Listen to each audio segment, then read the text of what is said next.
की, भगवान श्री रामचंद्र की, भगवान श्री रामचंद्र की। बहुत ही ऐतिहासिक ये मंच है। कितने वर्ष हो गए रामलीला होते? 125। ये तो आपका बहुत बड़ा आज का दिन है ये, पर जो 125वां साल, तो इसको तो आपको बड़े भव्य स्वरूप में मेरे को लगता है इस बार मनाना चाहिए। रावण का भी कितना लंबा बनाते हो? 55 फुट का। 125 वर्ष इस मंच के ऊपर, इस पवित्र भूमि पे भगवान श्री राम की कथा यहाँ पर आयोजित होती है। आज इस कार्यक्रम में, आज के दिन यहाँ पर जेपी प्रधान जी पहुंचे हैं। मेरे साथ में हमारे मंडल अध्यक्ष जी कपिल गुप्ता जी पहुंचे हैं, सुभाष सैनी जी पहुंचे हैं, विशंबर जी पहुंचे हैं, और हमारे महाराज जस्सू जी पहुंचे हैं, और भाई विक्रम जी, सतपाल जी, सभी भक्तजन यहाँ पर पहुंचे हैं भगवान श्री के दर्शन करने।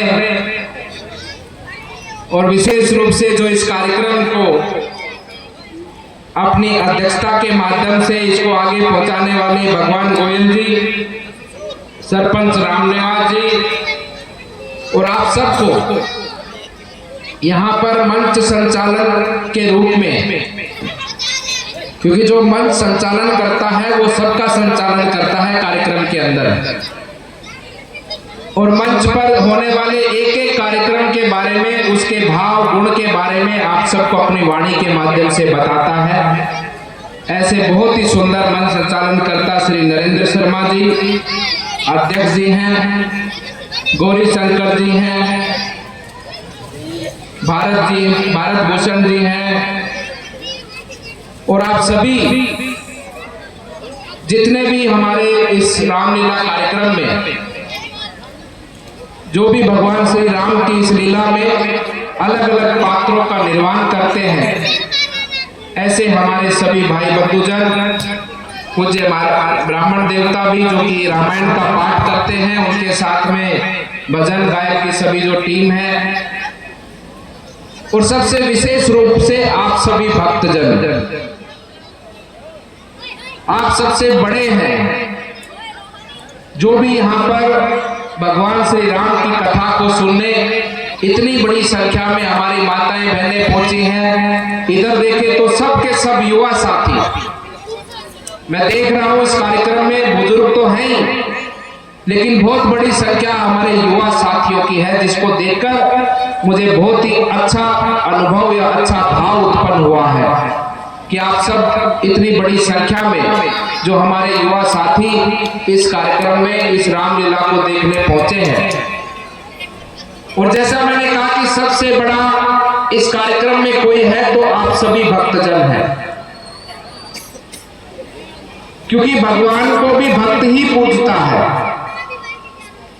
जिस प्रकार से अंधे को कुछ दिखाई नहीं देता है, अगर उसको दिखाई देने लग जाए तो उसको सब कुछ दिखाई देता है।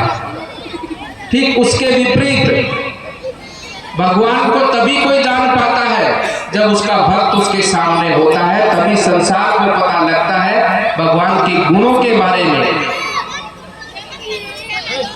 कि भगवान क्या है, उसमें क्या गुण है, कैसे उसकी कृपा का पात्र बना जा सकता है, कैसे उसका आशीर्वाद प्राप्त किया जा सकता है। वो केवल आप सभी भक्तों के कारण भगवान पूजता है, इसलिए भक्त की पूजा भगवान भी करते हैं।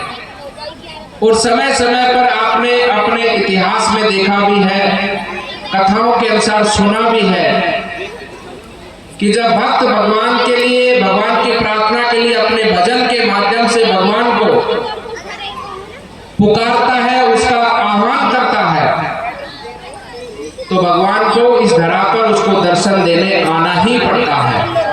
यही ताकत है भक्त की, कि भगवान को भी यहाँ पर इस मृत्यु लोक पर वो अवतरित कर सकता है। ये ताकत आप भक्तों में है। और जैसे मैंने कहा कि 125 वर्षों का ये मंच है। हम भगवान की मूर्ति की पूजा करते हैं मंदिर के अंदर, प्राण प्रतिष्ठा के कार्यक्रम के माध्यम से, प्राणों का मंत्रोच्चारण के माध्यम से उस पत्थर के अंदर भगवानों के प्राणों को जन्म देते हैं और उसकी पूजा करते हैं। और आप सभी भक्तों के पूजने के कारण ऐसे अनेकों मंदिर हैं जो 200, 300, 400, 500, 1000 साल पुराने हैं, लेकिन भक्तों की इतनी भक्ति, साधना, आराधना उस मंदिर में होती है, पूजा पाठ होती है, सुबह शाम होती है, नित रोज हजारों की संख्या में भक्तजन आते हैं। वो आपकी भक्ति के कारण भी वो मंदिर सिद्ध हो जाता है, फलदायी हो जाता है और उस मंदिर पर जाने वाले भक्तों की मनोकामनाएं पूरी होती हैं। वो आपकी भक्ति के कारण होती है, क्योंकि आप वहां जाते हैं। और मेरा मानना है कि उसी प्रकार से ये 125 वर्ष पुराना जो रामलीला का मंच है, ये मंच भी साक्षात भगवान का एक तरह से स्थान बन चुका है, इतना पवित्र हो चुका है। आपकी भक्ति के माध्यम से लगातार 125 वर्षों से इस मंच पर भगवान की लीला को आप सबके बीच में दर्शाया जाता है।